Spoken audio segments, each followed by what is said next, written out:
একটি গুরুত্বপূর্ণ সংবাদ আমাদের মধ্যে এসেছে, সেটি হচ্ছে চ্যানেল 24 প্রকাশিত বাংলাদেশের জাতীয় পতাকা অবমাননা আটক ৩। এবার ভারতের পশ্চিমবঙ্গে বাংলাদেশের জাতীয় পতাকা অবমাননা ঘটনায় আটক করা হয়েছে অন্তত ৩ জনকে।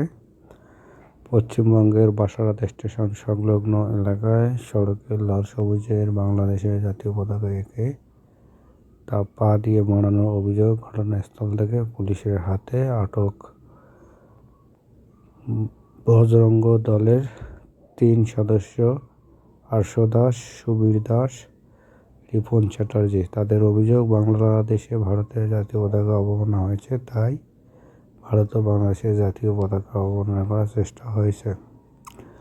দুই দেশের মধ্যকার কূটনৈতিক সম্পর্ক জাতীয় মর্যাদা ও আন্তরিকতার সঙ্গে সম্পর্কিত। যখন কোনো একটি দেশে অন্য দেশের জাতীয় পতাকা অবমাননা হয়, এটি কেবল সেই দেশের জন্য নয়, বরং দুই দেশের মধ্যকার সম্পর্কের উপর নেতিবাচক প্রভাব ফেলে। এটি দুই দেশের জনগণের পারস্পরিক শ্রদ্ধা ও বন্ধুত্বের বিরুদ্ধে কাজ করতে পারে। জাতীয় পতাকা একটি দেশের সার্বভৌমত্ব, সম্মান ও গৌরবের উজ্জ্বলতম প্রতীক। এর অবমাননা শুধু একটি দেশ বা তার সরকারের বিরুদ্ধে নয়, বরং দেশটির নাগরিকদের আবেগ ও মর্যাদার উপর চূড়ান্ত আঘাত হিসেবে বিবেচিত হয়। বাংলাদেশের রাজধানীতে যদি ভারতের জাতীয় পতাকা অবমাননা করা হয়, তবে এটি শুধু ভারতের জন্য অপমান নয়, বরং বাংলাদেশের উপরে নেতিবাচক প্রভাব ফেলতে পারে।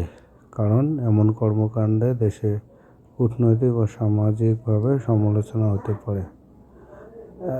এমন ন্যাক্কারজনক কর্মকাণ্ডে দুই দেশের মধ্যে বিদ্যমান বন্ধুত্বপূর্ণ সম্পর্ক তলানিতে গিয়ে ঠেকেছে। পরস্পরের পতাকার অবমাননার বিষয়টি আন্তর্জাতিক সম্প্রদায় এবং গণমাধ্যমে নেতিবাচক আলোচনার বিষয় হয়ে উঠতে পারে, যা দুই দেশের মর্যাদা ক্ষুণ্ণ করবে।